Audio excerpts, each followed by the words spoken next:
in terms of a virtual CDN. I mean, I think that for live events, there are lots of options out there in terms of if you have your own network versus, you know, if you don't. If you have your own network, there's software out there that you can use that's fully virtualized and allows you to spin up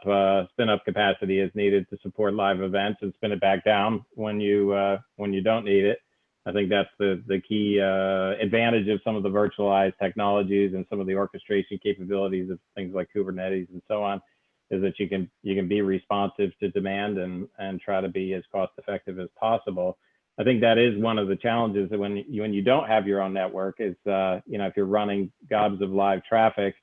the question becomes, you know, how do you do it cost effectively, especially if you're using unicast, not a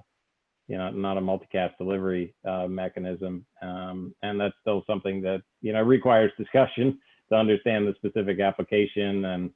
how many people you're hitting and in what regions and all of those kinds of things. But I think there are quite a few options out there, and you know, a lot of times these days we see people asking about hybrid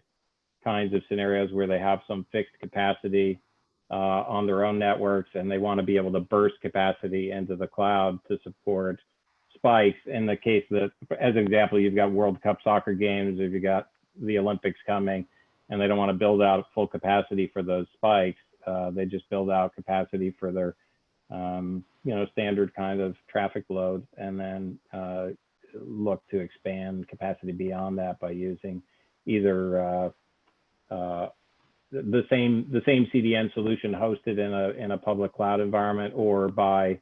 doing some CDN selection and looking at multiple CDNs to go ahead and carry traffic above and beyond the private network.